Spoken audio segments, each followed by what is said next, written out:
Pour moi, mes frères, je ne suis pas venu à vous avec les discours de la sagesse. Ma parole et ma prédication n'ont pas consisté dans les discours persuasifs de la sagesse. 1 Corinthiens 2, 1, 4. L'apôtre vient de rappeler comment Dieu choisit ses instruments pour l'accomplissement de ses desseins dans le monde.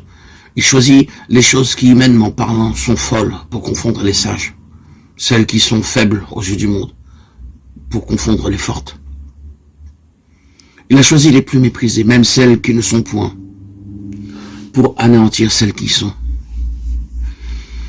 Et pour moi, mes frères et sœurs, en Christ bien-aimés, continue l'apôtre, c'est ainsi que je me suis présenté à vous, dépouillé de toute sagesse humaine, sans discours éloquent, faible dans la crainte et un grand tremblement, pour vous annoncer le mystère de Dieu.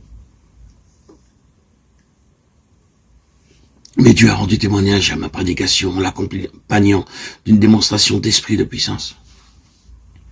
Une démonstration d'esprit, une explication d'en haut, un secours divin qui révèle le message. Si la prédication de la croix n'est pas accompagnée de cette illumination intérieure, de cette puissance de conviction de l'esprit, elle reste incompréhensible pour la raison seule qui se détourne et se donne à un autre évangile. Quoi qu'il n'y ait pas d'autre bonne nouvelle, pas d'autre évangile. Ou bien, il arrive aussi qu'une compréhension purement intellectuelle du message de la croix agisse sur la conscience comme un anesthésique, un soporifique. Parfois, enfin, hélas, la croix est matérialisée, on adore le symbole extérieur. Le message ne transforme pas, ne pénètre pas, ne s'empare pas de la vie. L'adversaire sait assez qu'il peut garder les âmes en sa dépendance sous couvert du signe de la croix. Aussi longtemps que l'illumination intérieure de l'esprit n'a pas révélé toutes les profondeurs et les richesses du message. Il n'est pas nécessaire que celui qui prêche la croix recourt aux paroles persuasives de l'éloquence et de la sagesse humaine pour que la puissance de Dieu se manifeste et rende cette prédication féconde. Au contraire, l'apôtre nous avertit que ceci voilerait le message, le cacherait. Christ m'a envoyé pour annoncer l'évangile, non avec les discours de la sagesse, de peur que sa croix ne soit rendue inutile. 1 Corinthiens 1, 17. Cela expliquerait-il pourquoi chez tant d'individus la connaissance de la croix de Christ reste inutile, sans fruit, sans provoquer la transformation de la vie. Le prédicateur peut rendre inutile la croix de Christ. Quelle redoutable responsabilité. Le Fils de Dieu a livré son âme à la mort pour le salut éternel des hommes.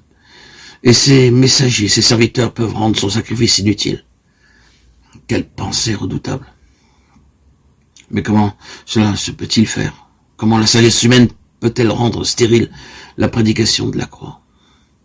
Ne serait-ce pas que l'homme préoccupé de rhétorique, de forme oratoire, n'a pas été lui-même saisi par la croix de Christ, par la folie de la croix, où le moi est crucifié, de ce qu'il n'est pas comme Paul, l'esclave de Christ, de sorte qu'il se préoccupe surtout de la forme de son discours et attire l'attention sur le messager plutôt que sur le message, sur la forme plutôt que sur le fond, sur le serviteur plutôt que sur le maître. N'avons-nous pas le droit de penser que la prédication de la croix doit être le message qui touche le plus directement, le plus profondément le cœur du Père? Et ne comprenons-nous pas qu'il refuse de bénir quiconque se sert du message au lieu de le servir? Dieu refuse que ceux qui annoncent la mort de son Fils en dérivent quelque gloire pour eux-mêmes, quelque encens. La tragédie du calvaire doit être présentée à un monde qui meurt, dans toute sa tragique réalité.